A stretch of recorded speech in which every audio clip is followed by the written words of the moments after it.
Good morning, Turks and Caicos. Welcome to the program Expressions. I'm your host, Robert Hall. It is so nice to be down here in the megapolis of Providenciales. And today we're going to have a very interesting show. We have members from the community college here, including the president, the first president of the Turks and Caicos Community College. So stand by. I will tell you at the outset, although after an hour we normally open the phone line for call-in, because of some technical problems, I'm going to ask you to just text, and I will read as many of your texts as possible.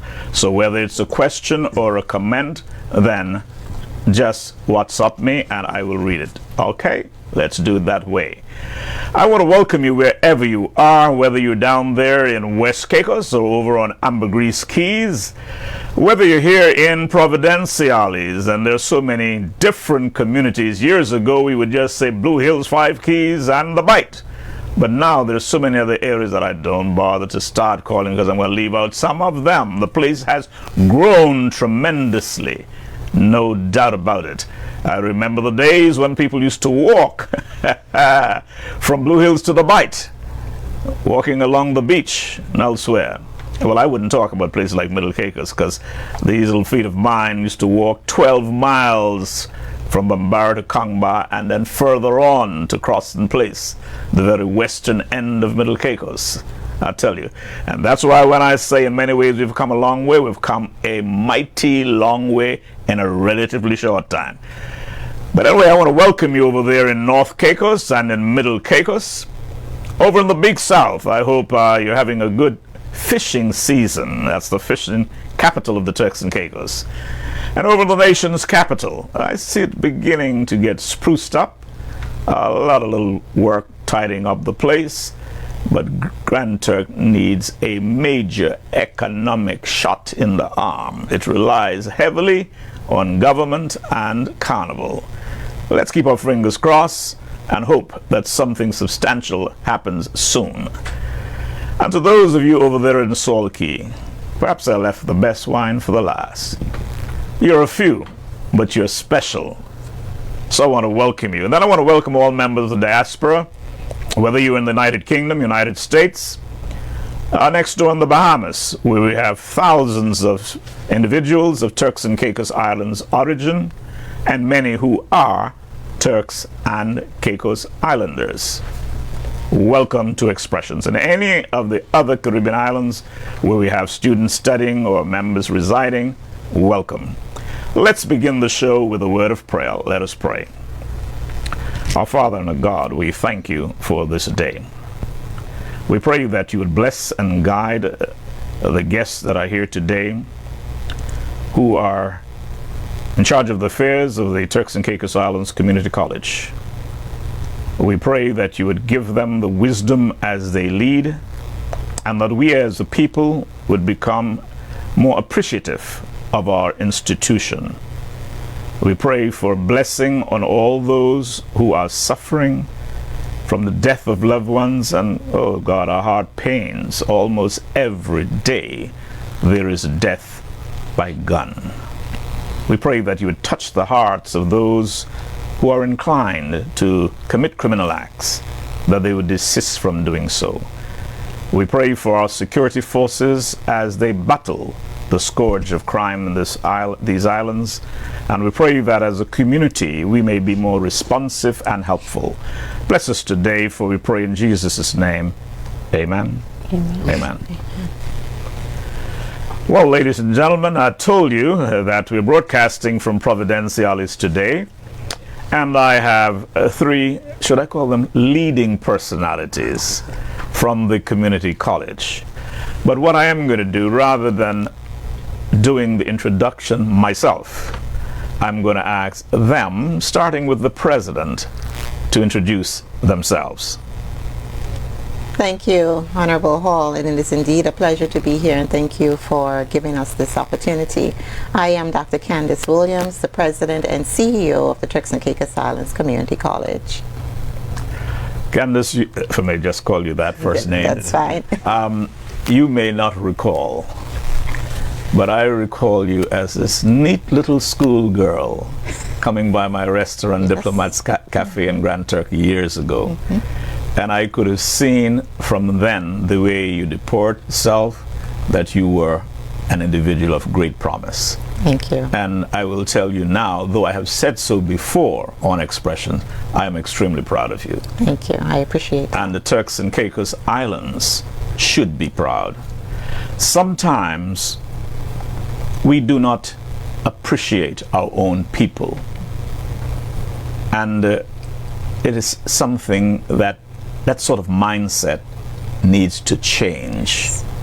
If we are ever able to paddle our own canoe, as they say, then it is important that Turks and Caicos Islanders take the leading positions in virtually almost every avenue that they are competent to do. Of course, I wish you all the best, and anything I can do to help promote or assist in any way, just feel free to call Robert Hall. You know the number. Thank you. Thank you, Honorable Hall. Good morning to you and your amazing listeners. My name is Kevin Baxter. I am the Dean of the Technical Vocational Education and Training Department at the wonderful, most prestigious institution this side of the hemisphere, the Turks and Caicos Islands Community College. Thank you. Well, this is not your first rodeo. Absolutely. You've been here before, and it's always a delight. Yes, sir. And I will tell you, I listen quite a bit to, I think it's on Saturdays, yes, when you and the Director of Education are on. Sometimes very humorous, which is good, and but very, very informative. Yes. I like it. Thank you. Of course, I don't know how good a cook you all are. Sometimes you're talking about cook.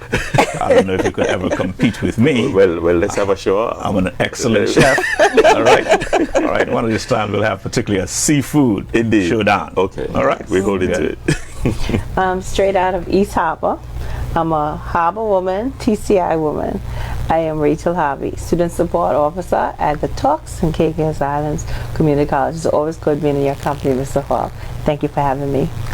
And certainly it's a delight to have you in. And I do listen to the program that you host many times, talking about the community college and things like that. Keep up the good work. Thank you. And even on Expressions, there have been occasions when you text what's up. That's great. I appreciate it. Not a problem. Now, let's start. Where do we start? I guess they say at the beginning. While the Turks and Caicos Islands Community College didn't come into being on my watch as Minister of Education, I'm quite familiar with its genesis. We give credit to the Honorable Arabella Smith, under whose tenure as Minister of Education it came into being. But I'm proud to say that at the very inception, we hired some of the best brains that the Caribbean region has in establishing the Turks and Caicos Community College. I recall Dr. Errol Miller, professor in teacher education at the University of the West Indies. He was one of the consultants, and let me pause to say, not simply because he was my principal at Michael and struck fear in us. I tell you, that man was something else. And so, although I had some interaction with him when I was minister, I still almost felt like the student when looking in his face, you know. But he was an exceptionally brilliant man who at every step of the way, from bachelor straight up to PhD, he got first class honor. Very outstanding, dynamic man. Then we had Dr. Ted Dexter from Excelsior Community College, one of the leading community colleges in Jamaica at the time. And Dr. Alfred Sangster from what is now UTEC, but in those days we call it CAST, College of Arts, Science and Technology. So we were off to a very good start, bearing in mind those players. And the first principal, I believe, was Dr. Bino from Guyana. Yes. And since that, we have had a succession of principals from the Turks and Caicos Islands. I recall the contributions of Dr. Fulford, Reverend Julia Williams. Yes. We had Professor Clara Lee. Gardner, Professor Lee interim, Ingham. but Professor Lee Ingham for some time. And indeed, now it's in your capable hands, Dr. Candice Hanschel. Sorry, where does Hanschel come in? Is that something in the making? Oh, my. Well, there is a Candice Hanschel here in Turks and Caicos, Right, yes. right. Candice Williams, yes. All right, and like I said before, we are confident that you would do a tremendous job. I have watched the evolution of the College of the Bahamas to the University of the Bahamas, and while I'm not jumping the gun to say we must go there fully, because I always say I would rather see us have a first-rate community college as opposed to a third-rate university. But I must say we are at that point where it's really a first-rate community college. And I often say to my guests, what I use as a sort of measuring rod is when our students graduate here with their associate arts degrees and they go to colleges elsewhere, most of them are making the Dean's Earners list and doing extremely well. That speaks volumes to the community college. Now, Dr. Hanschel, or either one of you, for the benefit of the general public, tell us a little bit about the various offerings at the community college. Yes, so I think I'll allow our student support officer to share our offerings as it relates to our academic arm, and then Mr. Baxter will tell you a little bit about the technical and vocational area. Great. Okay, at the TCI Community College, we have 7 faculties across 2 campuses, and we also have a satellite campus in South Caicos. So it gives students an opportunity to look at the associate and bachelor's degree courses that are offered, from business administration to computers to hospitality to liberal studies, humanities and liberal studies, the sciences, TVE, education. So students have an opportunity to go through all of those, what we have, the offerings on our website. If students have particular questions, they can always reach out to me, student.support@tcicc.edu.tc, and I'll be able to share some information that's on the website. But if they have further questions as to what should I do, so I'll be able to direct them as necessary. I'll be able to tell them how the qualifications that they need when applying to the college. And the good thing about the TCI Community College, if students do not have CXCs, the requisite CXCs, they can do pre-college. So they'll start with those foundational subjects and then subjects in the area where they want to go, they want to study. So those are some of the things that are offered at TCICC. And then as a community college, certainly part of your mandate is the involvement of the community. So apart from those who are there as full-time students, what opportunities are there for civil servants, the average individuals, to upgrade their skills, their credentials? Speak to us of that. Okay, we have short courses that are available. Sometimes we have space limitations, so we can't offer as many as we would like. Somebody might say, I don't feel like I can't do the 2 years, but they might want to get their feet wet. So they might do a short course that lasts for maybe 6 months. I'll let Mr. Baxter elaborate more on the TVE courses, TVET courses that are shorter, and that persons may, who may not want to do the associate degree courses, but they want to do something. They maybe want to learn a skill, then they might gravitate towards the TVET courses as well. And we also, at the college, there may be organizations that have specific needs. Say if it's the civil servants, if they need a particular course to run or a business, they can approach the college and they could say, these are the students that we have, this is what we want to cover.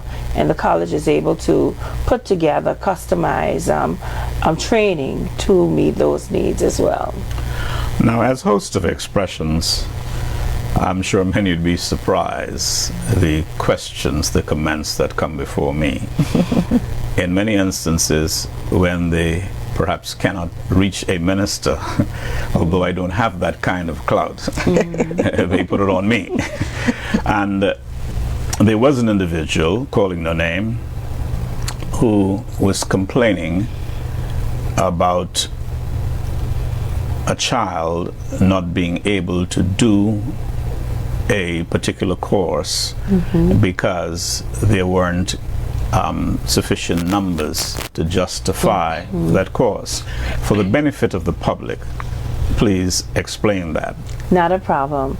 At the college, we need 5 persons to run as a cohort to run any course. Now, there are times when people might be interested in a course, and sometimes they wait until the start of school.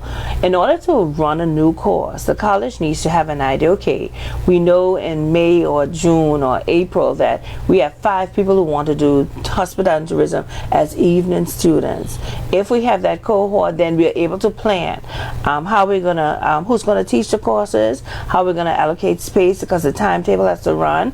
All of those things need to be in place. Sometimes you may have 1 person or 2 persons early in the process that says, well, I want to do this particular course. And then when it comes down to the start of school, we don't have enough to make the cohort. And then the college will have to make a decision. Can we run a course with 1 or 2 persons? Or do we say, okay, let's see how we could probably build that up to run it at a time when it will be beneficial to everyone. And I think those are the decisions. Dr. Williams could talk more on that, but I think those are the considerations that the college makes from time to time. And for example, if there are such courses that are offered in Providenciales, but you do not have sufficient numbers in Grand Turk, do you suggest that they attend here? And if so, does the government provide boarding or what have you? Because I know that's going to be a major concern to any family, because rents throughout the Turks and Caicos Islands are outrageous, but particularly so here in Providenciales. If a student is moving from their home island and they qualify and they're eligible, there is a government stipend that is offered to help students. Now at the college, unfortunately, at this time we don't have dormitory facilities, but I'm sure we're working on that, and Madam President could talk more on that.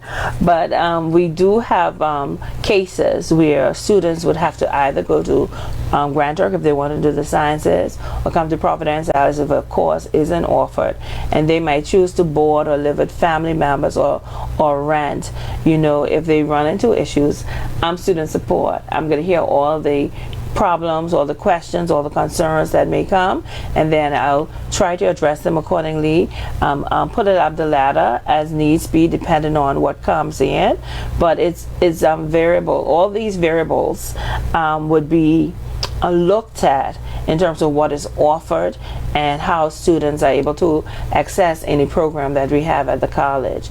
And I just want to note that sometimes too, we also invite persons, if a program isn't offered and you'd like to see it offered, build a case. Tell the college why you'd want to see it. For instance, I remember some people were interested in, I think, agriculture or gardening, and while we don't offer it yet, you know, those are the kind of things as we build out and as we expand, hopefully we'll be able to run with those kinds of requests as well. Just for clarity, in the event a student leaves Grand Turk for Provo or vice versa, I heard you refer to paying them a stipend. Does that mean that, for instance, if they have a rent of $800 a month, that would be paid? There is a set amount. The stipend is a set amount that the student will receive. If they are in the program that's if you're Turks and Caicos Islander, that means you have a status card or a British Overseas Territory citizen. If you have a passport, BOTC, you'd be eligible for that stipend. Now, the parents, I think, will be responsible for anything outside of that amount, but I know that there is an amount that will be paid monthly to assist students. As you said, rent is high, and I know families would have to sit down and make those those decisions. Where is my child? Well, young person, because they're saying, Rachel, who you're calling a child? You know, where they would stay and how they would be situated. And especially in 2024, persons, if their children are coming to Providenciales, you want to make sure that they're in a safe and secure place, because as you alluded to, it can get hot in here sometimes. I actually, as you said that word, safe and secure, mentally I was saying in parentheses. Yes. And just to add to what Ms. Harvey shared in terms of the subsistence, that is if the program is not offered in their home island. Great. Yes. Right. I mean, I'm very much delighted to hear of the growth in the TVET sector, which is so important. I'm always reminded of a quote by Booker T. Washington, who said that an individual must learn that there is as much dignity in tilling the soil as in penning a poem. And many do not appreciate that a lot of people worldwide have created wealth as entrepreneurs based on their skills. Sure. Right here in Turks and Caicos Islands, some of the electricians, some of the plumbers, they have some of the best apartments. And what have you? I mean, I'm not downing teachers. I heard the ministers and others yesterday talking about how teachers are so well paid. One minister even said if he wasn't in politics, he would want to be a school principal. But putting that aside, quite often it is these people who really create wealth and earn quite a bit. And so again, bearing in mind, should I say, the limited offerings of Turks and Caicos, like I often say, with sun, sand, sea, few people. Right. Tourism is the #1 industry. And like I always say to my daughters, listen, if you're going to go and study, you've got to bear in mind where you intend to work. Correct. So there's certain things, unless you're going elsewhere, it's like, why? You get what I mean? And there's a lot of room in this area, the technical, vocational area, because if a major construction is to take place tomorrow and they require 15 plumbers, I bet you can't find it locally. If they require 15 electricians, can't find it. I often remark on my show, with the community enhancement projects going on in Grand Turk, I mean, hundreds of thousands of dollars are being spent capping walls and repairing places. Who do you think are doing those work? Grand Turk does not have one Turks and Caicos Island mason right now. None. The Haitians. And the weird thing about it, because of the attitude, the mentality of our contractors, in quotes, they want to see others do the job, but they wouldn't learn the skill. Right. And then maximize the benefit. Speak to us about that. With that preface, Honorable Hall, I need to say very little. Listen. But you have encapsulated it so well. I always go by the adage that skills pay the bills. And it's not just a word or phrase, but it is in fact that if you equip yourself with the requisite skill, it can make you financially independent. Now, the most important asset of any country is its people. Absolutely. And we have to realize that if we invest in our people, then that will be the most important single driver of any economy. And so the TVET program seeks to do just that. We intend to build the Human Development Index. Let's bring it down. You mentioned the fact that on a site you may not be able to find any local plumbers, any local carpenters, any local electricians. If we are to develop the skills and the labor force within the Turks and Caicos Islands, we must begin by focusing on our people. We must equip our people with the requisite skills to do the job. And that's what the TVET program within the TCICC is all about, equipping it's our people with the requisite skill. Tell us about some of the offerings. Before I come to the offerings, I'm just going to give a little history about what we would have achieved since our inception in 2021. Over the past 3 years, we have enrolled over 260 Turks and Caicos Islanders. Oh, that's great. We have certified over 250. Wow. In these individuals in their CVQ, their Caribbean Vocational Qualification. That is an internationally recognized certification offered by Caicos through the CXC. Now that is big. That is a big deal. Yeah, congratulations. Now, the skill. Thank you. The skills that we are focusing on. So we're very strategic. So coming out of the skills audit in 2017, we realized that we need to upskill our people. We need to reskill our people. The world is indeed changing, and of course, we have identified some key sectors. So we've singled out construction. We have hospitality, beauty services, automotive, marine. ICT. Now, and we've undergirded that with entrepreneurship.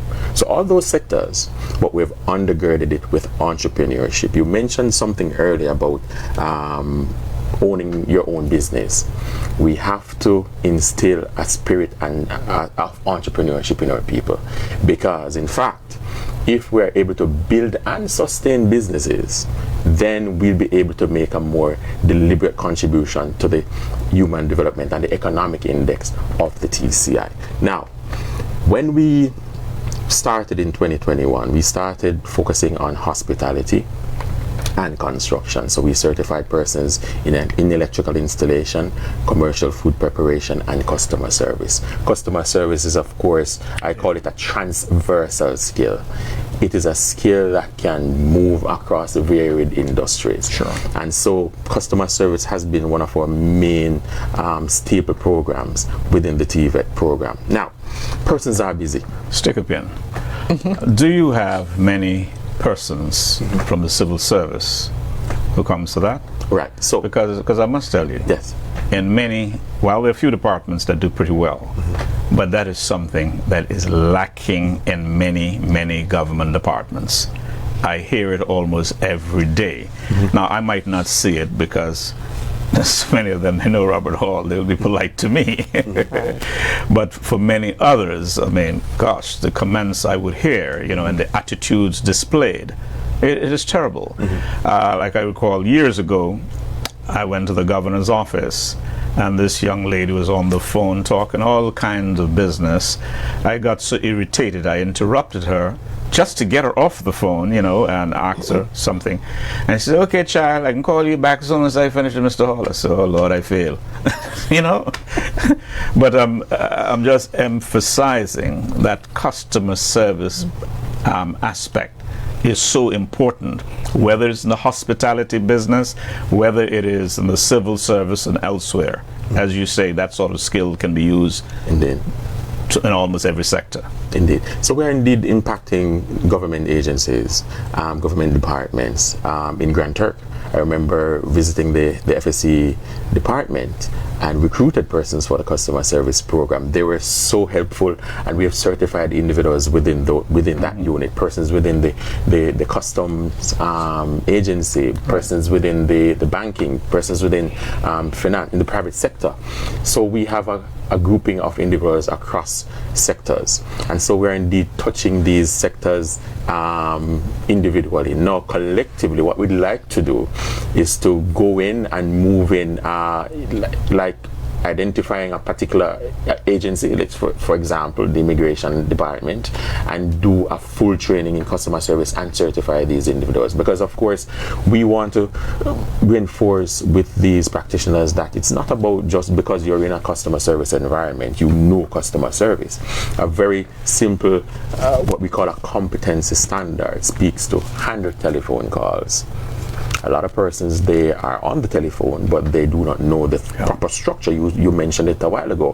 When if you're on the phone and an individual enters the building and enters your office, you acknowledge that person. There are steps that you must follow according to what we call the occupational standard. So wherever you go, across the customer service space, you can deliver what is considered top-notch customer service because you are aware of the occupational standard, not just what you feel as a customer service representative.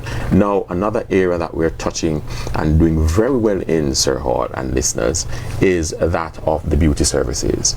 Right now, as we speak, we have a group that's doing an assessment. Now, we do a particular type of assessment that's called the Prior Learning Assessment Recognition, PLAR. And I dare say to you and listeners, Sir Hall, the work that we've done within the Turks and Caicos, we have taken that on the international stage.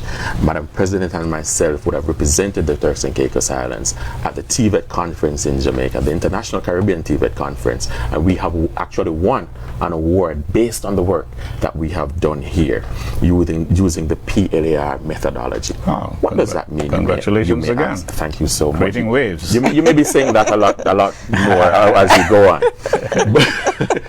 But what that means, if the individual is busy, let's say you're an experienced cosmetologist, let's use that as an example, and you have your own business and you're conducting your craft.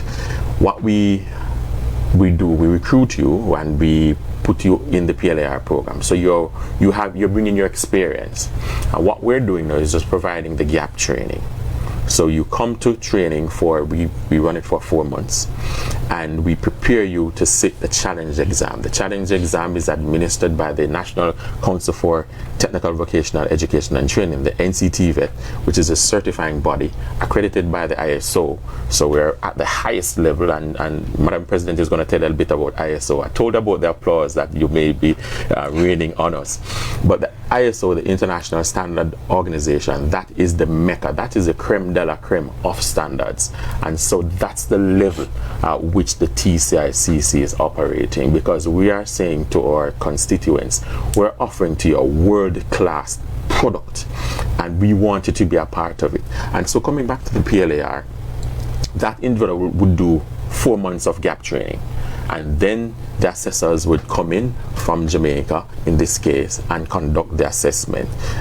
They'll do a theory paper, and then they'll do a practical exercise. So if it's cosmetology, they'll do their makeup, they'll do their hair. Well, you and I can't participate in that, right, sir?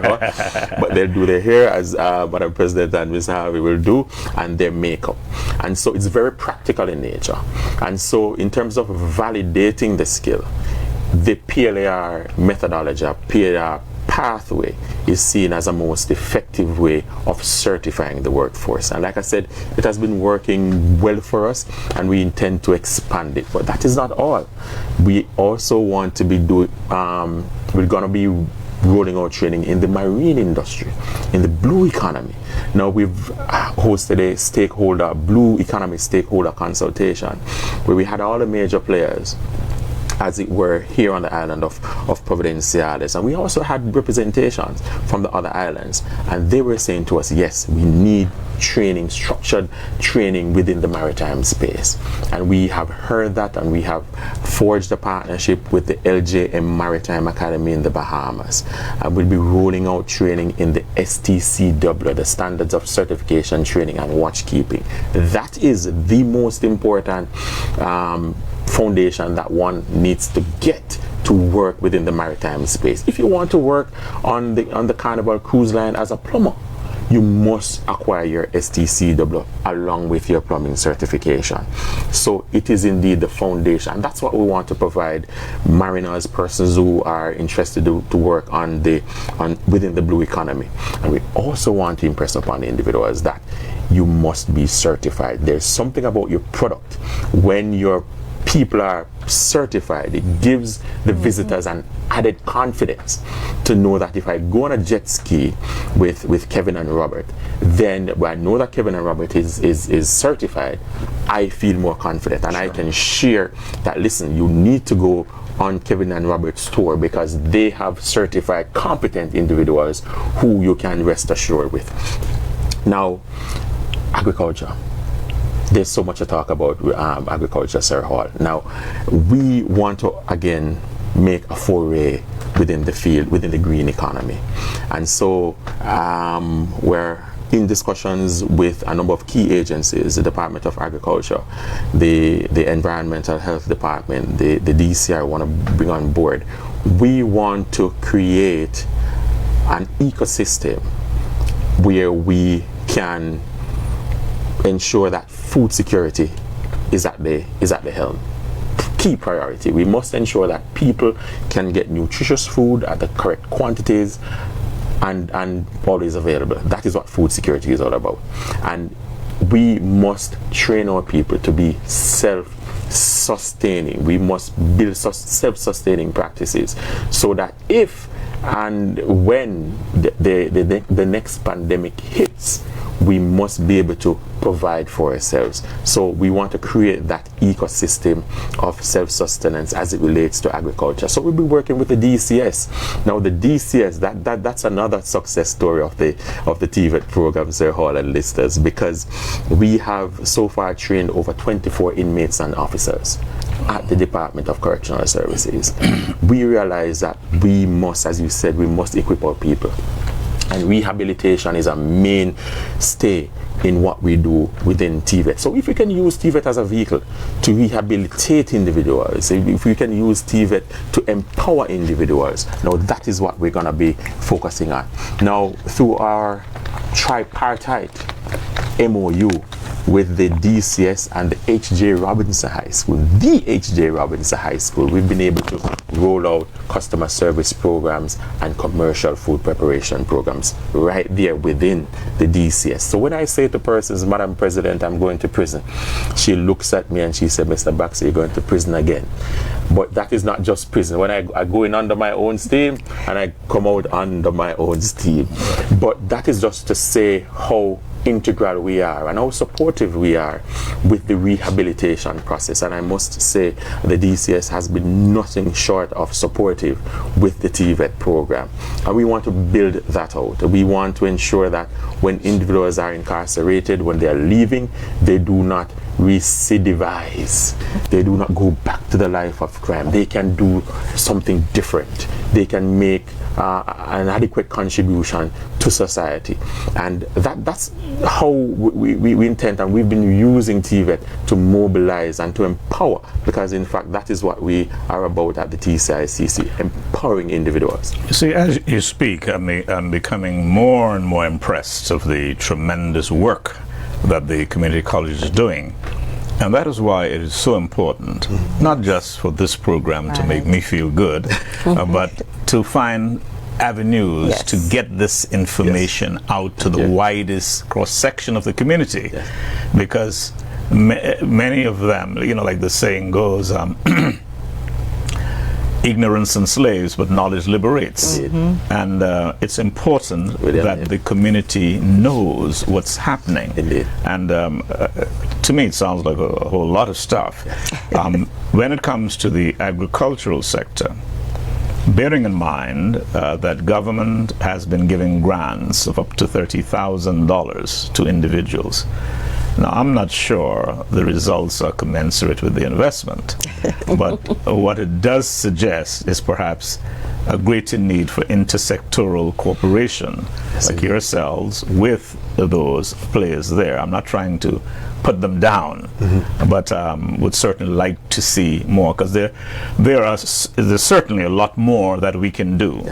I grew up in Middle Caicos, and I recall the days when we would have sacks and sacks of sweet potatoes, different kinds, taking to Grand Turk on my dad's boat, sacks of cabbages, lots of tomatoes, and I wouldn't talk about corn, and sometimes the grits, you know, after you grind it, and the corn flour that you make from that. You know, I was joking with, not really joking, I was saying with some guys the other day, no reflection on me, but because most of the folks in Middle and North Caicos over the years ate what was organically grown and then supported by what's from the sea. Most of them are quite healthy in their 70s, 80s, and so on.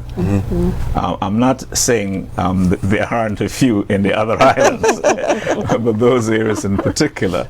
Because, at the end of the day, they say, and I think that is true, you are what you eat. Indeed. Definitely. You know the yes. Indeed. Yes, so I hope I've taken you off track, but I had to interject that little bit about agriculture. You're indeed on track, Sir Hall, because we are trying to change the narrative. You keep giving me a knighthood, man. Well, you're indeed deserving of it, for the work that you do. But we have to change the narrative. Yes. We have to shift the narrative that skills is only for a particular set of individuals. Right. So if you're of a particular cognitive capacity, you notice my use of the metaphor.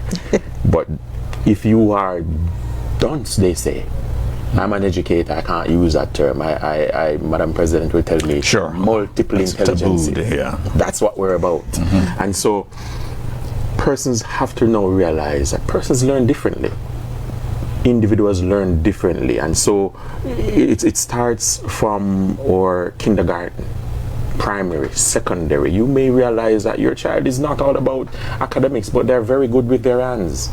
They're very good with building objects. They're very good with thinking out structures, analyzing concepts, but they are not so much cognitively inclined. Yes. Now, we must understand that we need to channel these individuals from an early age so that they don't get frustrated by the system, and so they can go into their own purpose and grow into their own purpose. Now, I'm supremely proud as well of the lady that sits on my left, also my right, but more so my left, because she realized the importance of skills training, of human capacity development, and the direction that the TCICC is taking is one that is enviable across our Caribbean counterparts, because when we go to these conferences and we present and we speak and we articulate what's happening in the TCICC, they have never seen it, because of course that is something that in usually the academic stands on one pillar and the vocational stands on another pillar. What we're trying to do is to create a merge and integration of both. Yes. Now, one of the things that we're rolling out, like I said, the applause is going to come because Madam President has not even spoken yet. Now, we want to ensure that our students, when they leave the TCICC, they are leaving with their bachelor's, they're leaving with their associate degree. We want to give them their TVET certificate as well. What does that mean? I'm sure you can see the vision. We are ensuring that the student, the graduate of the TCICC, is not only academically smart in terms of being able to equipped with their instrument of study, but they also have an instrument that validates their skill. They also can contribute, pursue their passion, be it cooking, be it baking, be it hair, be it makeup. Sir Hall, we're living in a digital space where I've not even touched the digital transformation of TVET just yet, but persons are caught up in self. That's a good thing. Yes. I'm going to get back to you in a minute. Please. But as you mentioned, and I have often said to many that in today's world, you have to have that piece of paper. Yes, sir. That certification. For instance, we may have some guys who could pull a car apart, put it back together, good mechanics. But no major car company will employ you unless you have that piece of paper. The same thing, I know some guys in South Caicos when it comes to outboard engines. I mean, they're excellent, but again, many of the major tour companies out there, marine, they're not going to take a chance because the insurance demands certain certificate. And that's why I beseech our people all the time, make use of these opportunities. Yes. Now, Dr. Williams, you have sat quietly with a nice smile. And of course, well, those whom you have sent into bat, There you go. they did very, very well, dispatching a lot to the boundary, okay? Before you get into the groove of things, so to speak, for the benefit of our public, speak to us of the two campuses and the enrollment in both. Okay.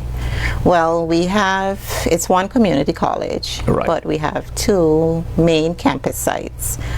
We have a campus in Grand Turk, that's on Lighthouse Road, and we offer quite a number of courses there, which Ms. Harvey would have shared with you. And then we also have a campus here in Providenciales, which is behind the Smart building downtown. That is our main campus. In addition to that, we have a third site, which is the future home of TCICC, and that is the Alliance Business Center facility, formerly known as Club Pillows. So the government has acquired that building for the future site for TCICC. And we currently, we're just occupying just one of the blocks right now for the administrative arm. So our TVET department is there, my office is there, and we have a few other administrative offices there. In terms of enrollment, we are not able to state exactly what the enrollment numbers are for this fall, because we would have just commenced classes on Monday and we are still going through the enrollment process. But of course, I would say that majority of our student population is based here in Providenciales, with a lot of our students being evening students. So these are working students. They find an opportunity to enroll in our associate degree as well as our bachelor degree programs. I believe all of our bachelor degree programs are offered in the evenings to accommodate the working population. But roughly, last year's numbers. Okay, so in terms of last year's numbers, we had about 450 average, and that's across both campuses. Well, well, I asked that deliberately because it's a question that's often asked of me, and my guesstimate was about 500. So I smiled when you said 450. Yes. I wasn't too far off. Yes, and I'll just share with you that fall last year, fall 2023, we experienced a 29% increase in enrollment. Good. And for spring, which would have been January this year, we had an additional 9% increase in enrollment. So for that academic year, we had a 38% increase in enrollment.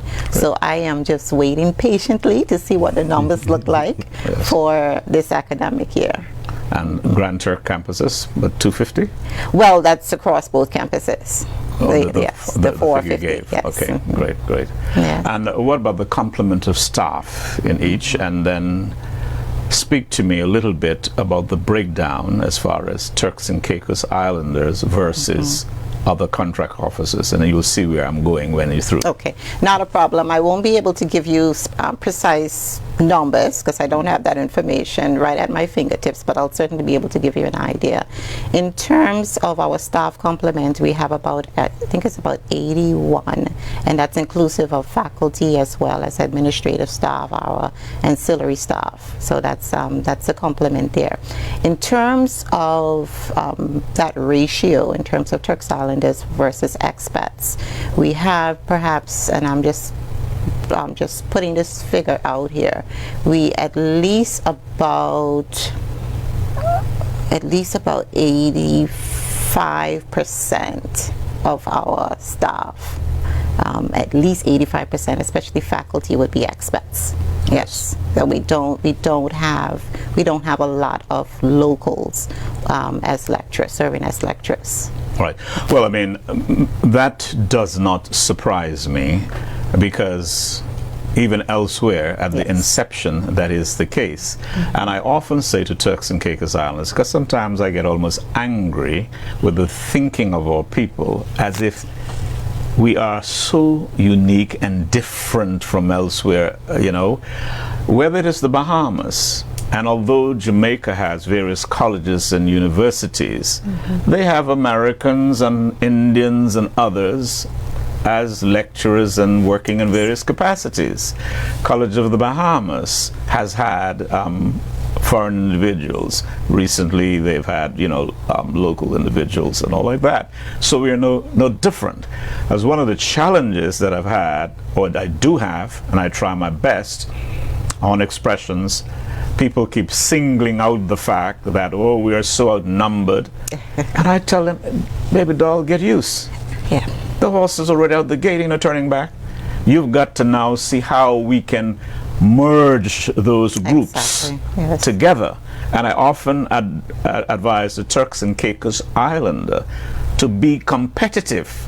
You've got to make use of the opportunities that are provided, because they could talk as much as they want about those Haitians. The Haitians are acquiring wealth, oh yes, and they're damn well sure acquiring education. And when you combine those two, then you're almost unbeatable. So Turks and Caicos Islanders, and I'm challenging you again, to sit back and just talk, well, I'm a Turks and Caicos Islander. That ain't gonna cut it. No. You got to get out there and make use of the various opportunities.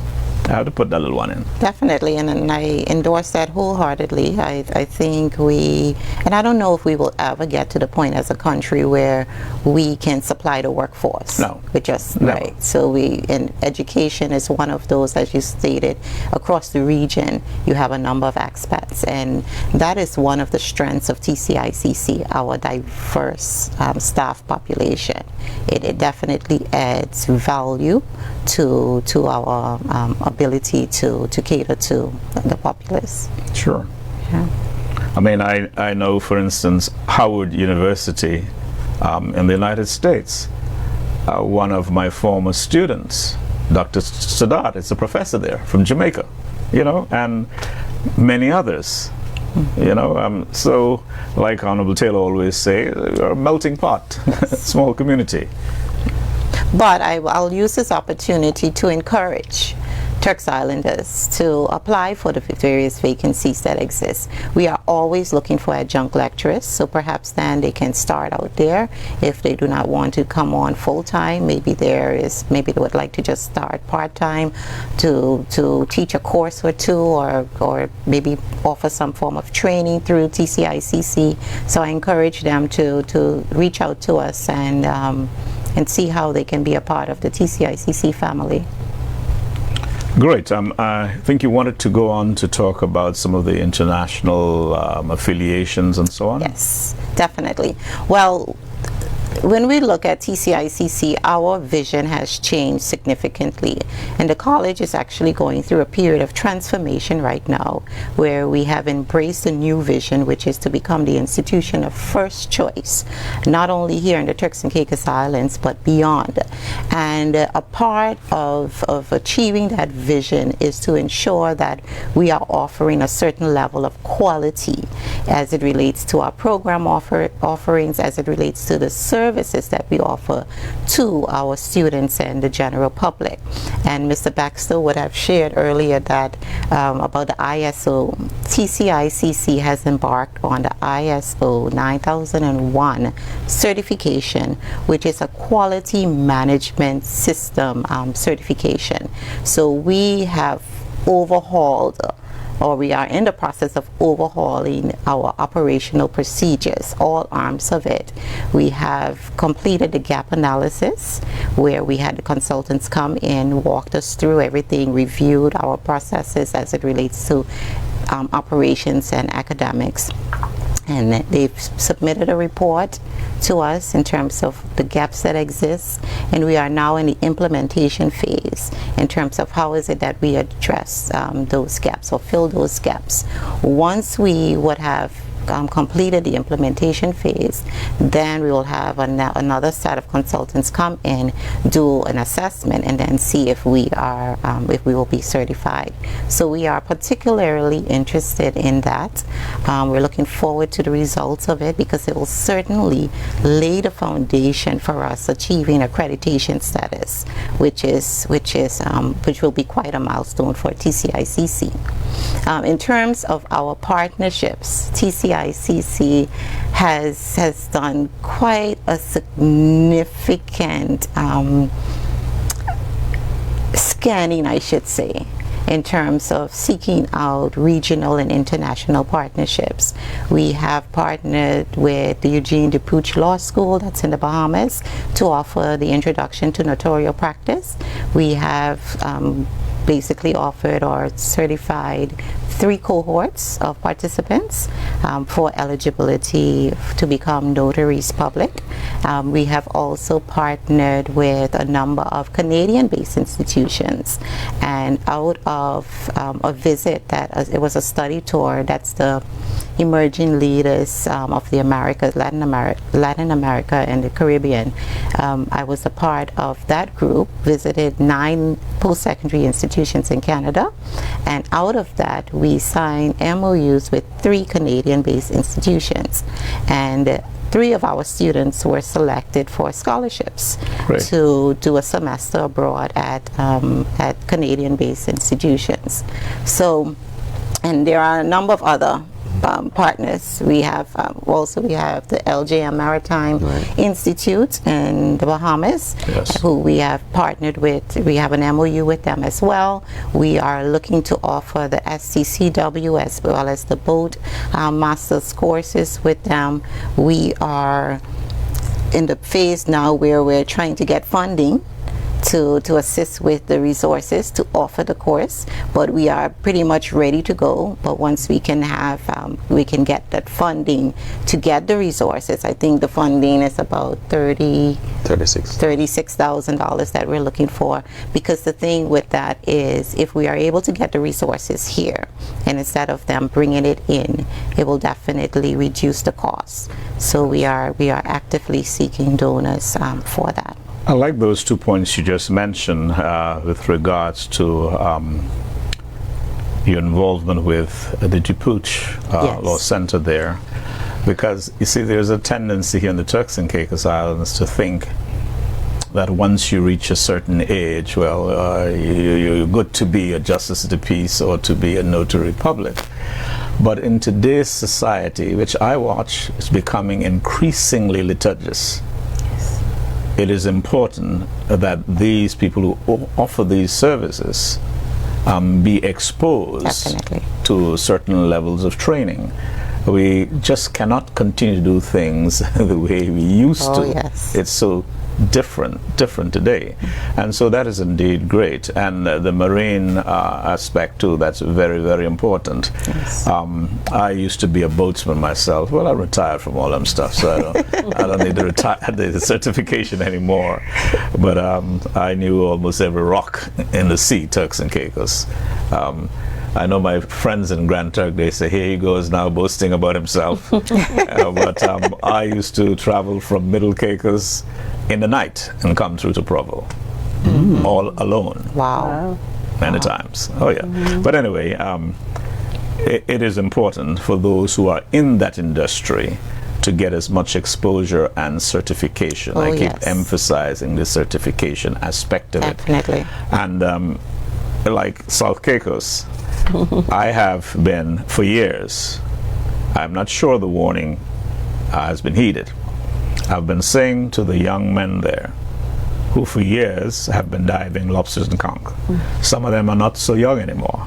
And I was encouraging them to try to transfer some of those skills from diving, free diving, to be certified as scuba divers. You know, and many of those who just get into the boat, pull out the engine and gone, certify themselves as boat operators. Because take now, with the hotels opening up and American Air flying in, when those hotels make an advertisement, and you come, I'm a Turks Islanders, and come with bare hand, ain't nothing happening. And then they're going to complain again, I'm a Turks Islander, but a foreigner come take up my job. Robert Hall been telling you a long time, equip yourself. And TCICC is here to help you. Absolutely. They must make use of these opportunities. I say the same thing with some of our little contractors. Some of them hardly know how to hold a doggone tape, let alone to fill out the form. I mean, I'm not degrading anybody, but it is the fact. And to improve yourself, you have to be conscious of your own inadequacies. It's like I said to my daughter, When I left college years ago, that was like big thing. But if I was in there today, I would have been almost irrelevant, although I consider myself relatively smart even now. But I would have had to improve my level of certification to be able to compete. And the younger folks today are so fortunate. Scholarships are like they're just waiting for you, you know?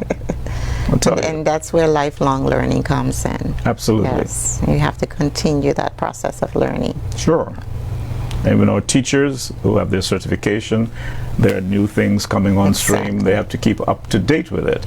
Just like the lawyers and I wouldn't talk about the doctors, you know, they always, that is life. Like it's a continuous process. Well, like I said earlier on, we're not accepting any calls today. So if you have any questions or comments, please text me at 244-7332. Remember now, that's text alone. Honorable Hall, I was saying in the conversation that we've had that was going on just now, I often encourage persons to strike while the iron is hot. That's an old saying. I grew up around the saying. Strike while the iron is hot. Scholarships are available now.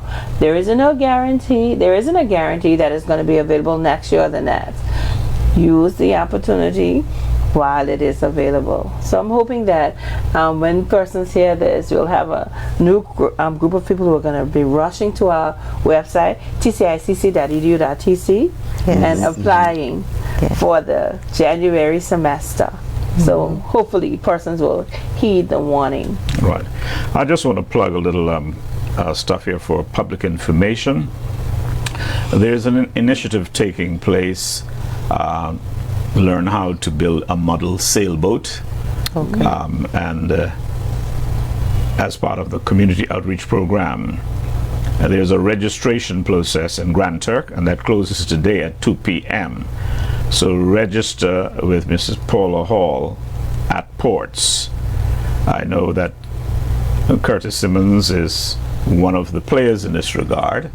I don't know how well he can make boats, but I know as a little boy, we used to make our own, what we call Gamelmi boat in Middle Caicos, and sometimes some sizable ones, you know, and race them particularly on Saturdays, because when I was a little boy from maybe 10 upward, if you are a man on a Saturday, you must be out on the boat getting that conch and fish for Sunday morning.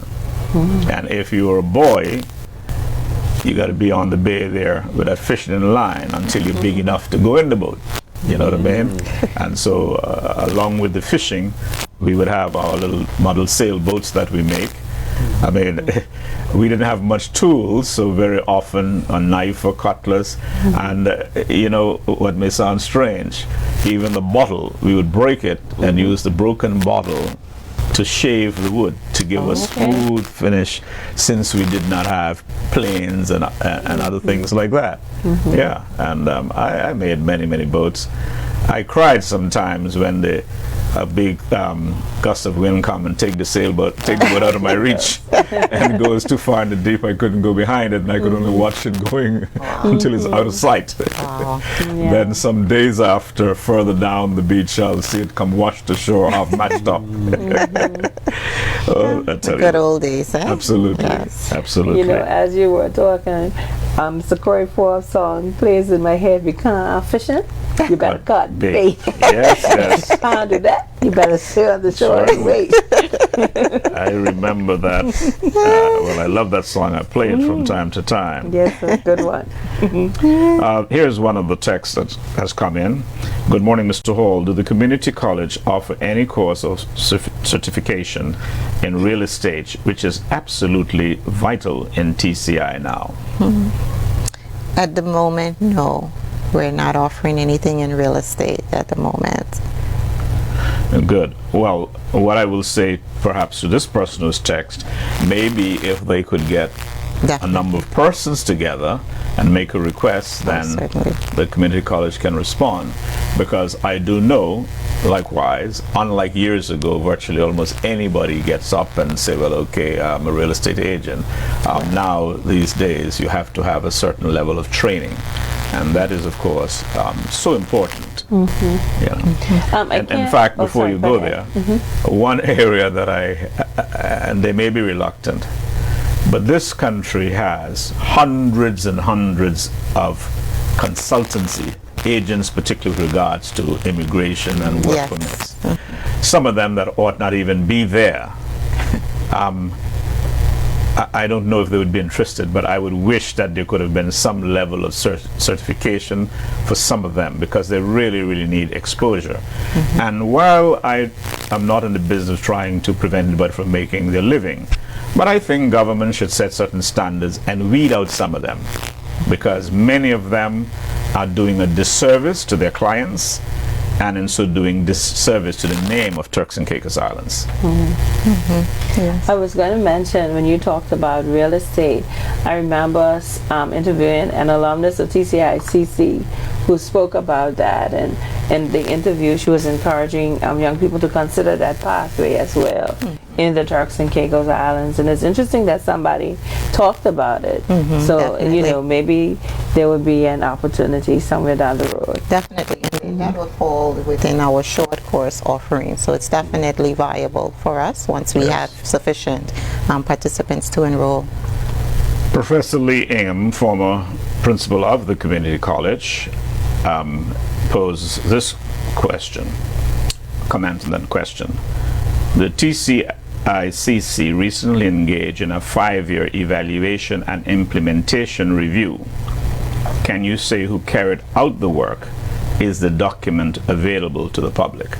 Okay, so that there is a strategic plan, and we are currently in the development stage of it. Well, I should say the evaluation stage of it. So it is now at the Board of Governors, that level, where we're evaluating it to provide feedback to the consultant.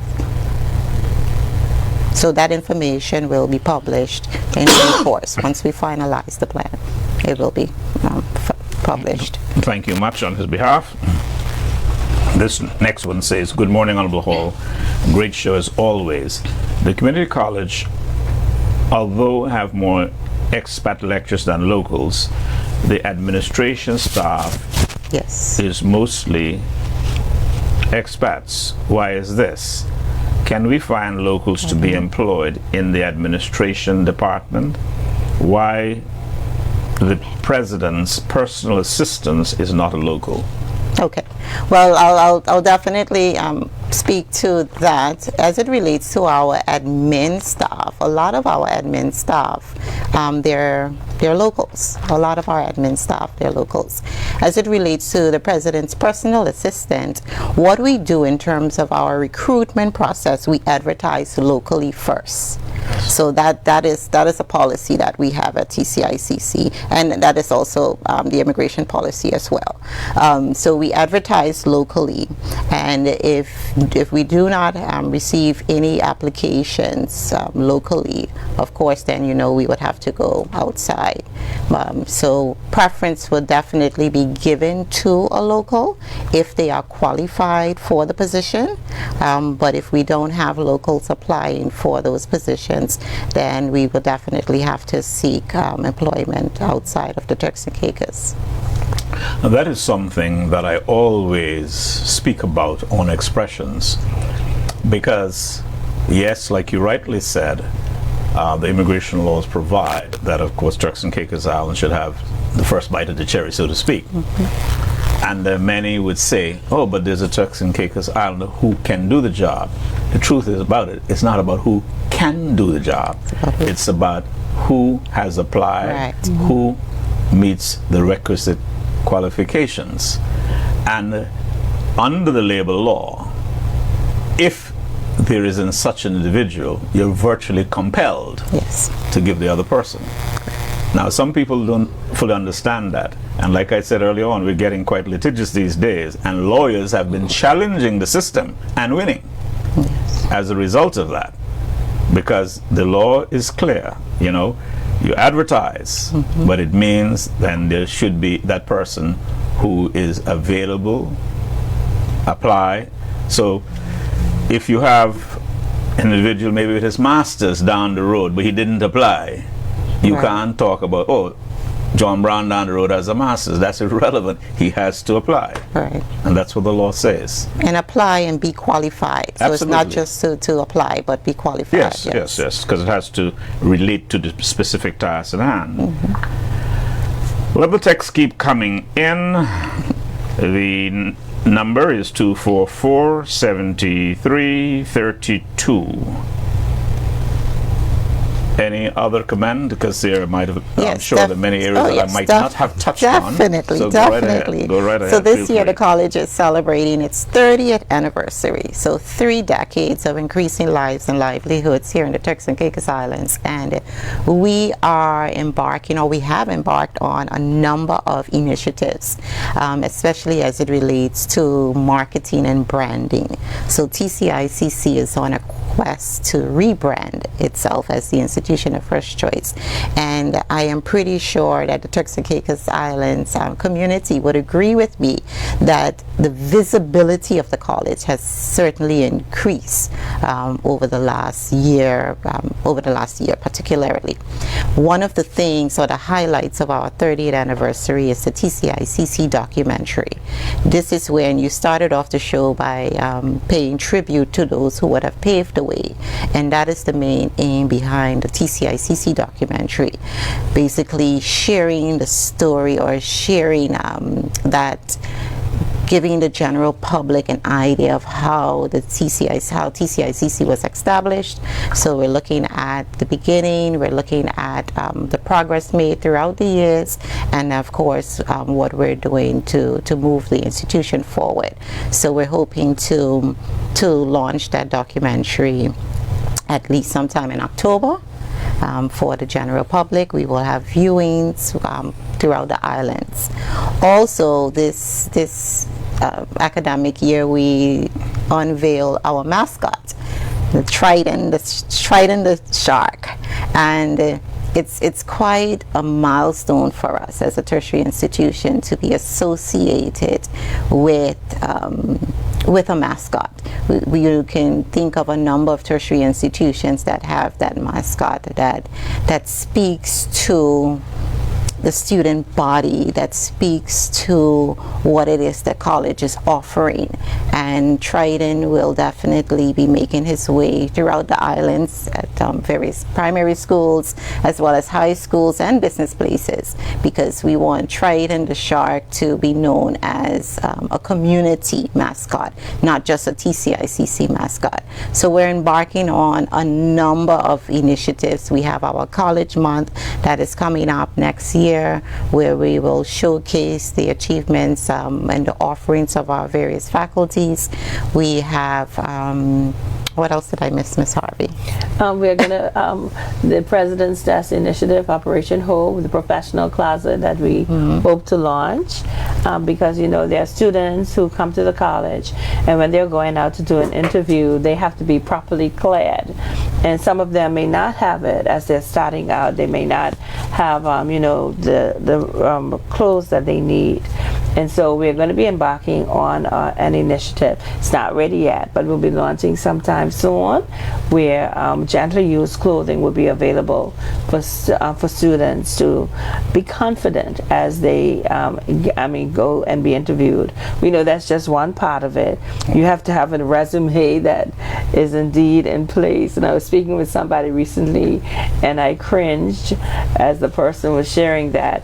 You know, you can go on the internet and you can get the canned into resumes, and they didn't even, when they say put your name here, they sent in a resume with put your name here. Oh, You understand? And so this is, and I'm sure going through primary school and going through high school, you would have covered that, how to write a resume, how to write an introductory letter, and these are the kinds of things. So when students have to be prepared to go out there in the wider world, these are the things that cause me to pause and to say, okay, Rachel, how can you help in this area? What we will do as a college is we'll be offering the Operation Hope, so that they will have the outside looking good, and then if they need tips on how to do the rest, we'll be there to help them as well. But that's very important, because people has have to dress appropriately according to the job.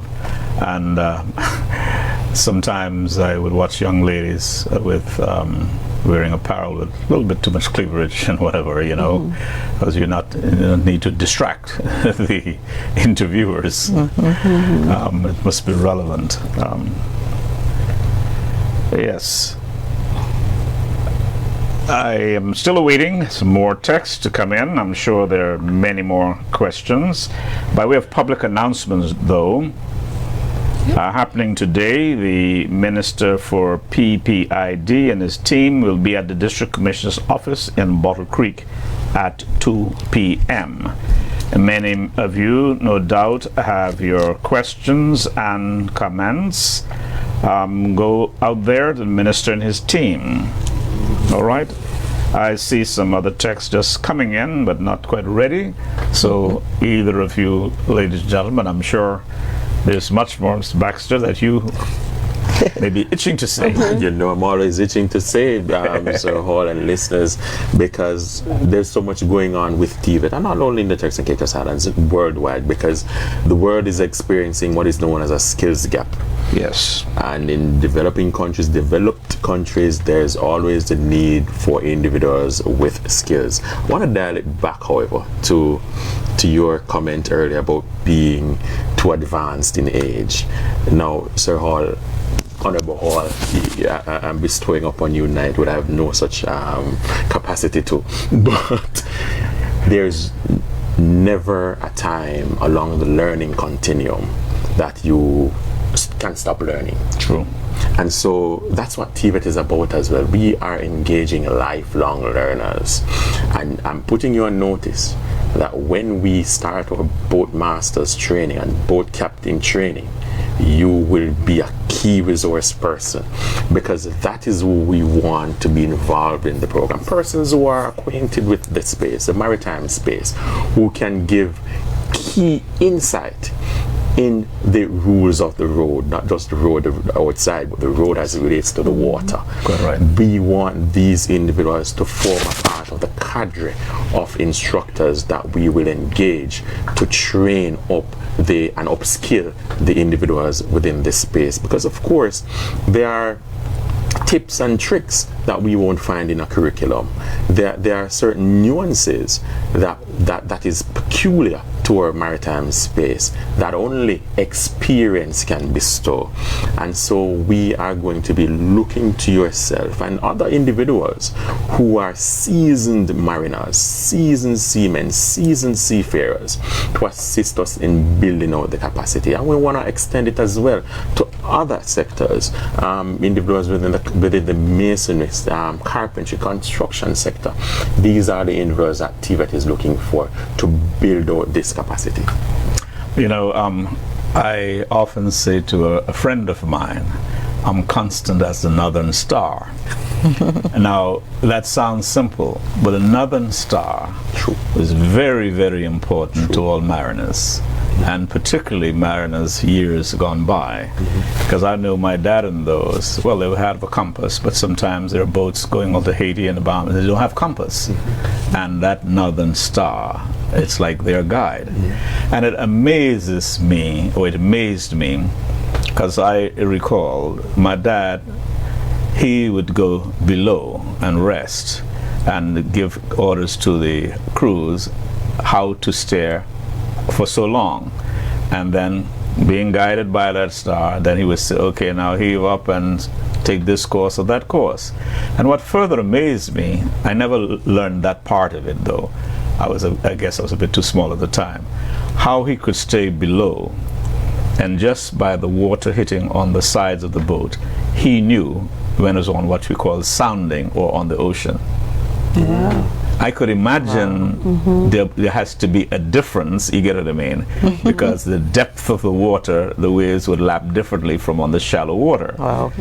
Just like with a speed boat, you make more speed in shallow water than you would in deep water, because the prop has more grip.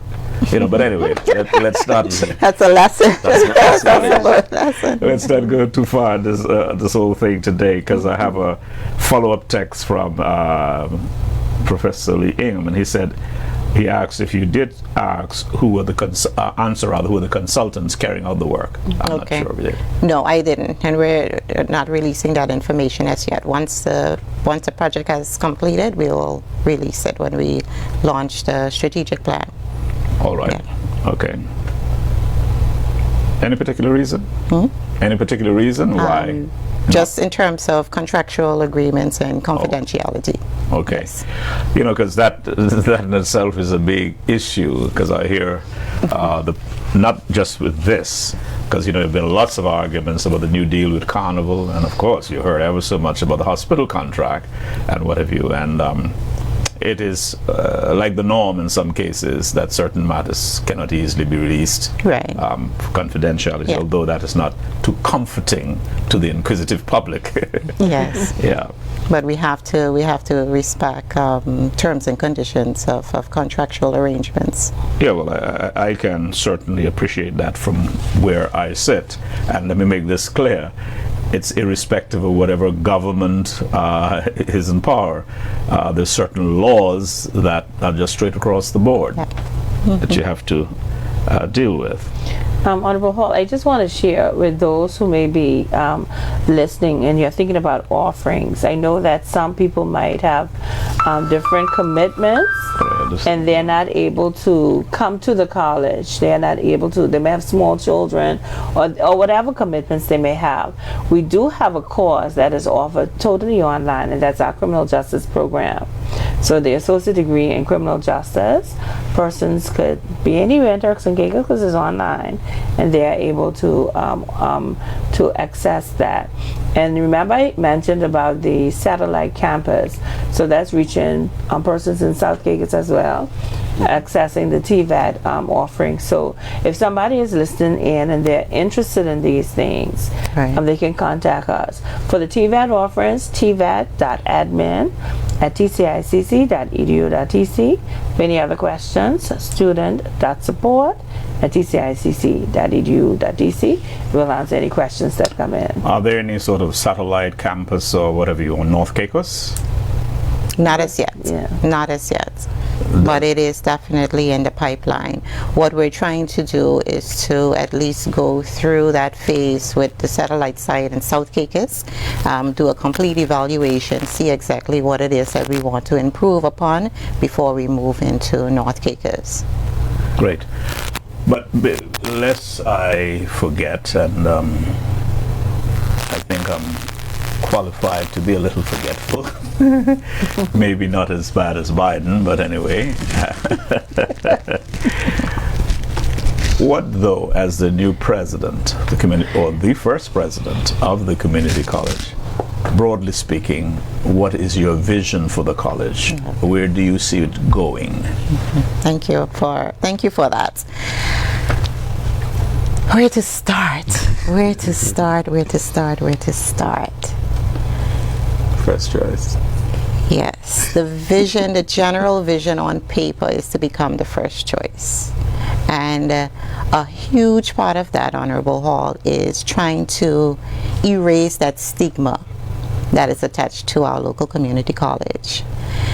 Because we often have the view that anything local isn't good or isn't good enough. We prefer to patronize the services or institutions outside of the Turks and Caicos Islands. So I think that is the first aim or the first goal in achieving that vision.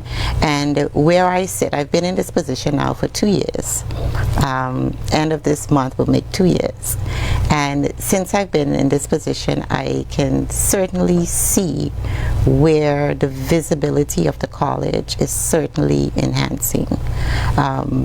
I don't think there is anyone that you can come across and perhaps doesn't know that a community college exists here in the Turks and Caicos Islands. So I think we have made significant strides as it relates to that.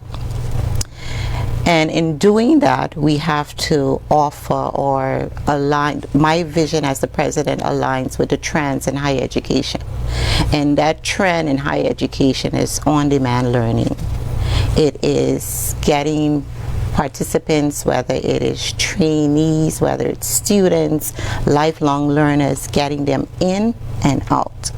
I think long gone are the days where you have prospective students wanting to enroll in a 4-year program or longer.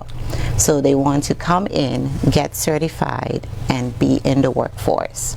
So in terms of that vision, it is to see how best we can offer on-demand courses to get them in, certified, and into the workforce so they can assist with the economic development of the Turks and Caicos Islands. Also, in terms of our associate and bachelor degree programs, seeing what is it that we can do to enhance those programs. So currently we're offering an associate degree in nursing. So what we intend to do, we have engaged the University of the West Indies through a franchising option to offer a straight 4-year bachelor's degree. And the purpose of that is because you find that a number of facilities, whether it's the hospitals or any healthcare facility, they are accepting the 4-year degree versus an associate degree. So seeing how we can improve the quality of those programs that we're offering to ensure that we are aligned with the best practices within the various fields. Also, in terms of the vision that I have, and it is not just my vision, because that's one of the things that I often boast of at TCICC. My team, I have a remarkable team, and we have a shared vision. And this vision comes from the ministry level to the board level to our institutional level. So there is definitely a shared vision for TCICC. Who is the chairman of the board at the moment? Dr. Barbara Mr. is the chairman of the board at the moment. That's a common question asked. Oh, okay, yes. And she's often on the road with us and quite out there. But she's the chairman of our board. And with my team, we have made such significant strides in terms of laying that foundation. Doing the documentary or listening to some of the recordings of the documentary, a common theme or common thread, Ms. Harvey, weave throughout the various interviews was TCICC becoming a university institution, becoming or gaining university status. And that is certainly the long-term goal. It is certainly the long-term goal, but we have to get some things right before we get there. Absolutely. We have to get some things right, and that's in terms of offering quality programs and services, and that's where the ISO 9001 comes in terms of ensuring that our team members are equipped with the knowledge, skills, and dispositions we need to be able to take us to university status, and also to not just necessarily becoming a university overnight, because it takes time. Sure. It takes time. The accreditation process takes time. It is a tedious process, but we are definitely making some significant strides with that. Also building out our technical and vocational education unit to ensure that we're able to fill the national skills gap, and also be able to offer those skill areas that to prepare for the future workforce. So that's another area of the vision that I have as president. And most importantly, it is to give students that student experience, that tertiary level student experience, so they get the feel as if they are in a tertiary institution. So that's through extracurricular activities. That is through, Mr. Baxter spoke about persons enrolled in our associate and bachelor's degree programs, perhaps leaving with a skill area, so dual certification. So yes, you're interested in an associate degree or a bachelor's degree, but when you graduate, perhaps you can graduate with some form of certification in a technical area. So those are the things that we're focusing on and laying the foundation for at TCICC. Thank you. I have a text coming in here where this person says, interestingly, Mr. Hall, someone made a comment yesterday that the Bible, it says that women should not be our leaders. I totally disagree with the view. Look around here in TCI. We have a female attorney general, deputy governor, an ex-female premier, a female president of the community college, and on and on. Women have taken over the world in every role of power, and soon to be the U.S. president. Well, I have absolutely no problem with this. I have had great women in my life, starting with my mother, and I've had great female teachers, and there are others that I associate with. And people have to be very careful how they take the Bible out of context. And some things that are written therein were for a specific purpose and time. And there is no denying times have changed. And I dare say, whether it is in the church, in the school, if it wasn't for women, the buildings would have been closed up. And for that matter, in the home, in many instances, because of the absence of fathers, if the mothers were not playing dual roles, the society, as bad as we may think it is, would have been much worse. No doubt about it. Honorable Hall, I remembered there are times when at the college we have open day, and that means students will come in from the various schools. And in hearing those commands, I look at the quote-unquote traditional rules as well. One time we had some students coming from the primary school, and we have young ladies in the architectural building and design program, and you know, they would do models of staircases, of rooms, of bathrooms, or whatever the case might be. And when the little boys saw a young lady, they say, "No, but you're not supposed to be doing this."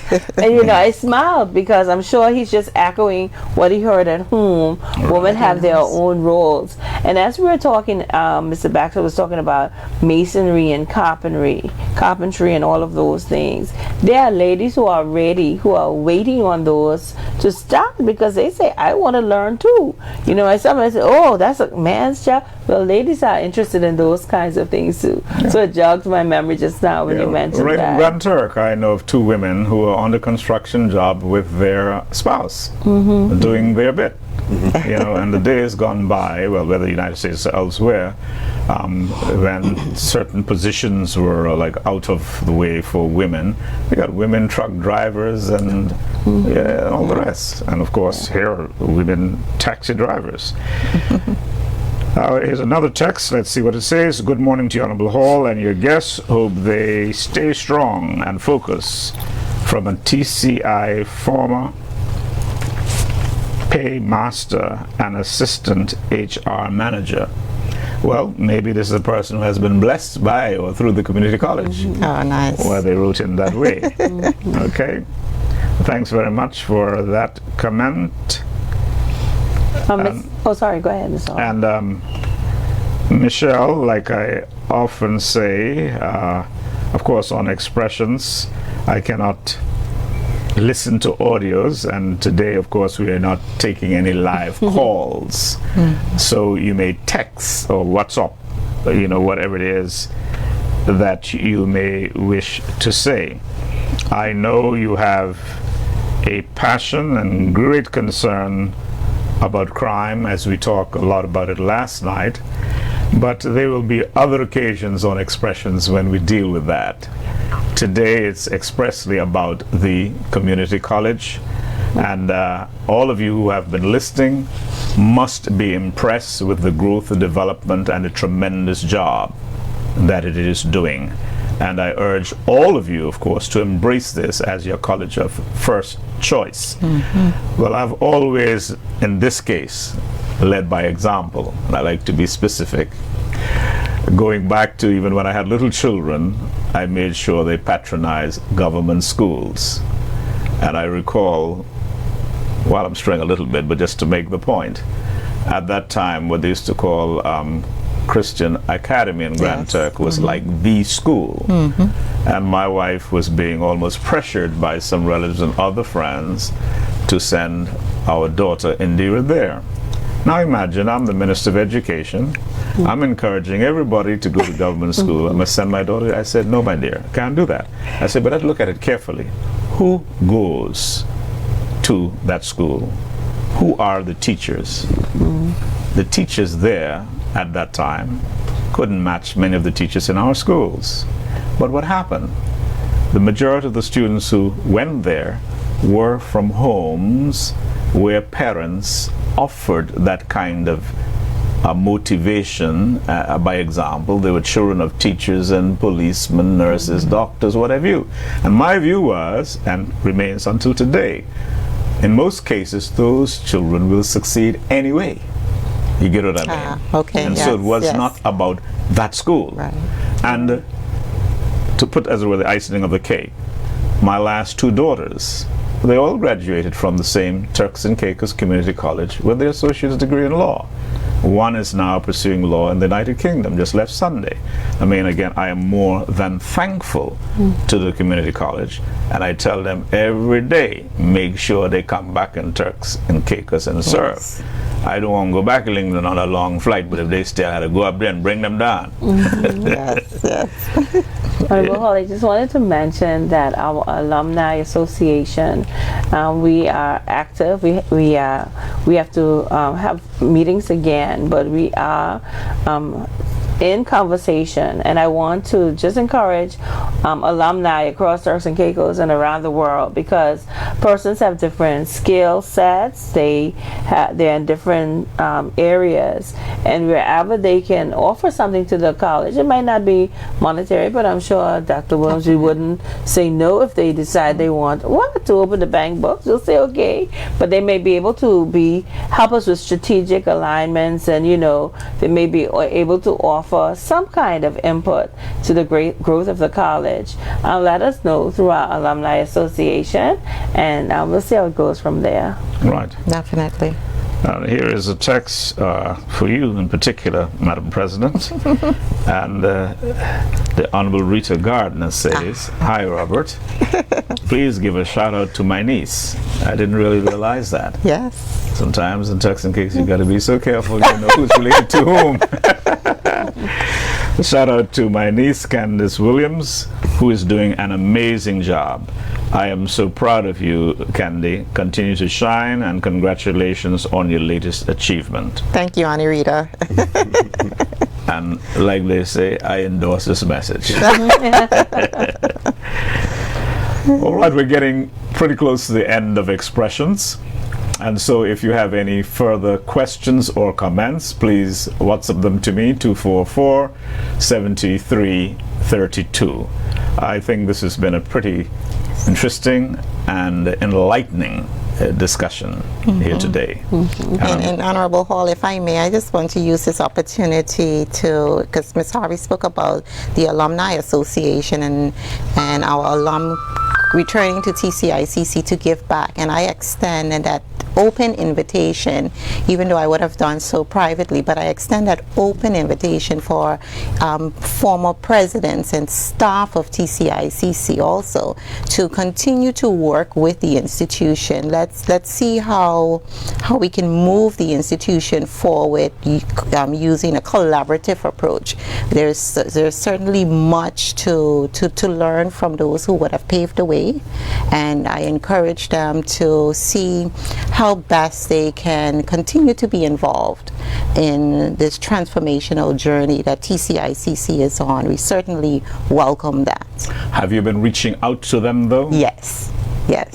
Okay, because that is very important. Oh, yes. Because there are times when individuals have served in various capacities and moved on. Right. They tend to feel, well, hey, you know. And I agree with you, and especially as it relates to our documentary. So our approach was to reach out to all former presidents as well as vice presidents and staff who would have started in various positions with TCICC, students who would have been a part of the first cohort of the certificate or the associate or bachelor's programs. So we have done that, and the response has been quite overwhelming, I should say, and it was quite a rewarding opportunity for me as the president to sit back and listen to those interviews. I am quite excited to see what that final product will look like. Yeah. We have another text, and it says, "Good morning, Honorable Hall. Can you ask them to kindly speak on the nursing program, and when will it be available in the Provo campus?" Okay, that's a lovely question. So our nursing program, we've had some challenges with our nursing program over the years, but I'm happy to say that based on the hiatus that the nursing program was on, we have successfully signed an MOU with the University of the West Indies, where our students will complete their final clinical rotations at the University Hospital of the West Indies. After they complete that, then they return to us, and with the recent amendments to the Health Authorities Bill ordinance, our students are able to complete the local practical examinations right here in the Turks and Caicos Islands, which is a prerequisite for them completing the regional RENR, so that they can become registered nurses. So our students we have about 4 students who will be completing that regional examination next month. So we're looking forward to that. And as it relates to the offering and when it will be offered here in Providenciales, we have pushed the pause button on that, because earlier I shared with you that we're currently offering the associate degree program. And in offering the associate degree program, there are gaps, because we find that in terms of best practices, the 4-year bachelor's program is certainly accepted and preferred. So we are in talks now with UE to offer that 4-year degree program. Once we're able to offer that, then we will have it being offered here in Providenciales. Another factor that plays a significant role in us offering it here in Providenciales is space. We have certainly grown over the years, and we've outgrown our current space here in Providenciales. So we'll definitely need additional classrooms to be able to offer a new program here. But we are working assiduously with the Turks and Caicos Islands government to see how best we can fill that request in the interim. But having said that, in that the government has acquired what was the former club pillars, are you suggesting that even with that, there would still be an inadequacy of space? No, so we're not occupying that building as yet, and we're not sure. It has to go through the entire tendering process and all of that. So that will be another period of time before we're able to occupy that building. I see. Yeah, because we need significant renovations to take place. The nursing, all programs are important, but nursing program is of great importance because there's a shortage of nurses worldwide. Yes. Of course, we are in competition with several other countries, even for contract individuals. And you may notice, like Canada and the United States, they're offering special incentives, even a step up on the way to citizenship to attract them. The shortage is so critical. I was watching some figures. Jamaica, which produces perhaps more nurses than anywhere else in the Caribbean except Cuba. But what happens there, they have more leaving each year than they're able to put out. So they have a shortage.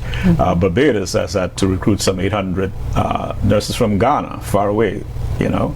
And so TCI is in a position where we really need to do as much as we can to train more of our But the person nurses. who's interested in the nursing program here in Providence, Cialis, I trust that they would have applied and expressed their interest, because what we're also looking at is would be the numbers. Right. So we would have to have sufficient numbers. Yes. I'm expecting some data today, my close of business today, as it relates to numbers and respective programs too, so we can make a more data-informed decision. So I trust that that person would have applied.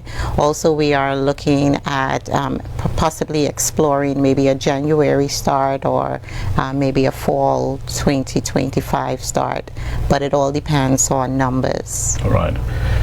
Here's another text, and this person texts me to say, Mr. Hall, I agree with your view in sending your daughters to a public school. Look at some of the less fortunate in our communities, for example, our Haitian students who may not have come from wealthy families or homes, but make the most out of our institution, but perform at the top of the class in many cases. I don't think we can dispute that latter part. Definitely not. Definitely not. And so sometimes when we generalize and talking about people coming from underprivileged backgrounds, and so your particular or their particular circumstances at a given time does not necessarily determine their destination. Yes. It's all about their own perseverance, their ambition. And you know, I used to sit by a friend and watch a Haitian girl in the night come by the light to access his internet to do work. And she finished among the top in her class. Now, many of our kids, they have all the facilities at home. But instead they play TikTok and all sort of things and listen to Hit and Run. Like I always tell my daughters, I so hate that one. Would seem to be the rave for them. I know they're going to quarrel with me for making that comment, but let's see. Again, no calls, just WhatsApp me 244-7332, because we have just a few minutes left, and so shortly I'll be asking my guests to make closing comments, just in case there are any bases that they need to have covered. You know, so let me see.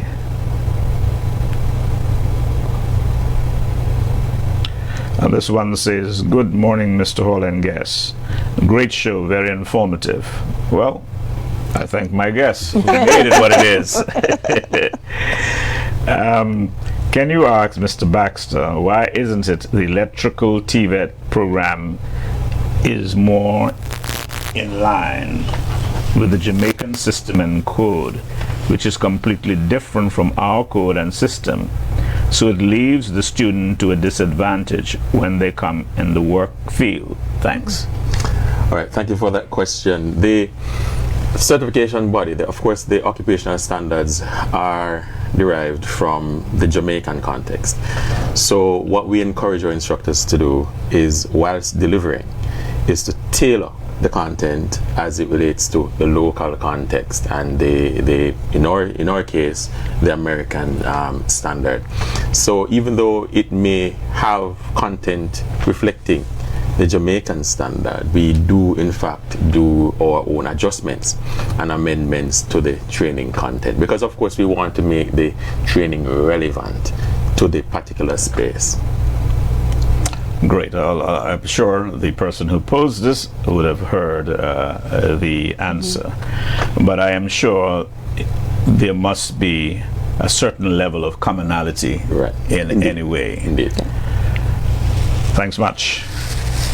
We're getting right down to the end. I am going to call on you good folks to make your closing comments, starting. Thank you so much, Mr. Hall. I look at my employment at the college and giving back to my country. All my life, I've benefited from scholarships at every level. the government of TCI would have poured into me. And being here, I like to advocate and let others know the opportunity is now open for you to stand in the gap to get that kind of free access for those who qualify. At the college, I'm the person that students will turn to if they have any questions, any comments, any kind of problems. Student support, I'll be between campuses, and I love being on the show on Saturdays just as you are, on Mondays, Wednesdays, and Fridays to engage with the public. And thank you for the opportunity for having me here today. And before I move on to Mr. Baxter, I'm going to say to my technical people up there in Grand Turk, at the end of the show as we leave, kindly play one of my favorite old songs by Smokey Robinson. And I think he knows that one very, very well. Sweet Harmony. And it says, spread your joy around the world. And well, for you all, in your work, making people more joyous, happy as they succeed. Spread your joy, spread your knowledge. Mr. Baxter. Sweet Harmony, thank you so much, Yes. Honorable Hall. I'm going to excite you, and I'm going to excite your listeners and share with you You don't have to start exciting me. I'm excited already. another aspect that the TCICC is embarking on. We are living in the 4th industrial revolution, and we're moving on to the 5th industrial revolution. What does that mean? That means our interface and our work with computers is going to be is coming together, is merging.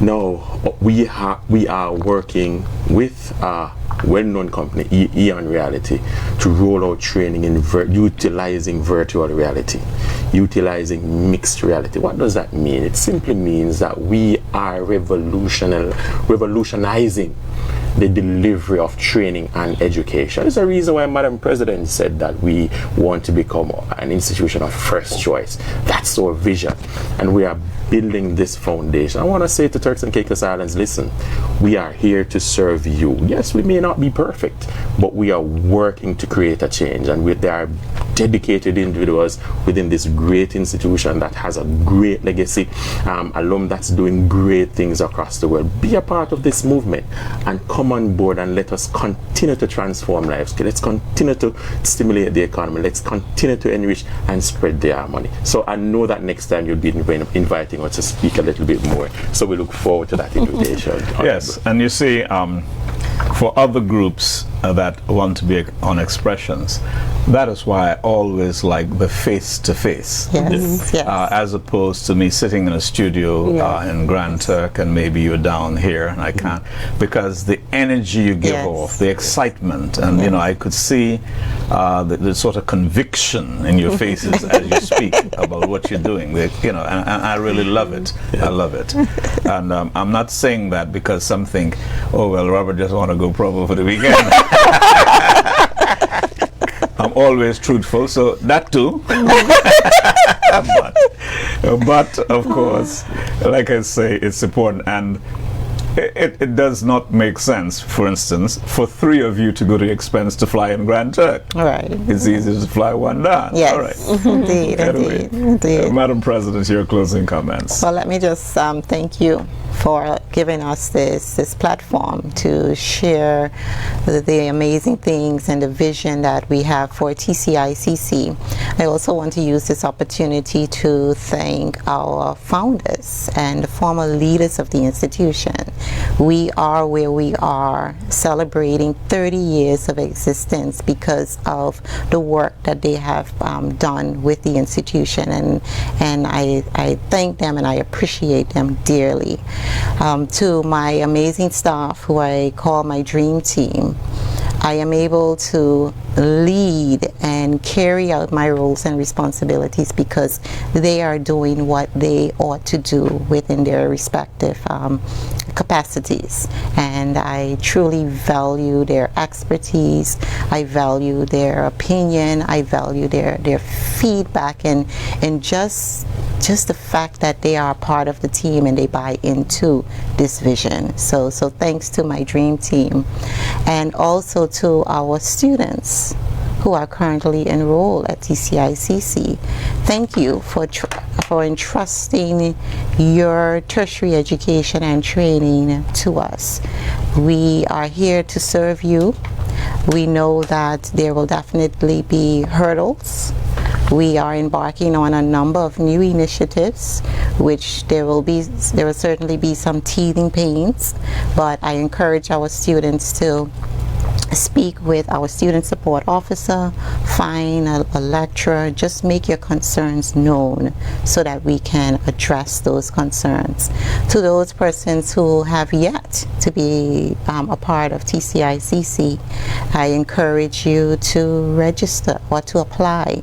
Those persons who are in the public sector, I want you to know that we have something for everyone, from our pre-college programs to our certificate or TVET programs, associate and bachelor degree programs, and soon we should be able to announce some partnerships that provide pathways for students to pursue postgraduate studies. So there is something for everyone, and I encourage the listening public to reach out to us. If there is a need, if there's a concern, just reach out to us and we will certainly take it from there. We are your community, we are your college, and we are here to serve the community of the Turks and Caicos Islands. Thank you. As you spoke, I was thinking on the 20 years I spent in the legislature of the Turks and Caicos Islands. It was a roller coaster ride. It was like sometimes I was in, sometimes I was out. And I remember one of the times when I lost an election after doing almost everything possible that I could in Middle Caicos, including giving a scholarship at the time to a girl out of my own pocket. Of course, the girl still didn't come to vote for me. There was a house with about 8 voters, and I got 2 of them jobs. One got a job, I wouldn't describe it, which he would not have gotten into hadn't it been my intervention. Still ain't none of them vote for me. I lose. But I never forgot the words my mother said, and I was not, well, in this case, fortunate like some who get government scholarship. They persevered, and I was schooled privately in Jamaica and went through Michael and the rest of it, no assistance. But when I lost and I was a bit dejected, she said to me, Robert, don't feel dejected, because one thing, what you have in your head, they can't take that away. True. And what you good folks impart to your students, that will be lasting to them. Because no matter what happens to them in life, Right. they cannot take that out. Yes. With that, God's blessing to you all. It's been a delight to host you. Perhaps it's one of the best shows. Indeed. Thank you. God bless. And my technical operators, you might not hear it, but they'll be playing the song Sweet Harmony. So go on and spread your joy around the world. God bless you. Thank you. Thank you. Thank you. Honorable Hall.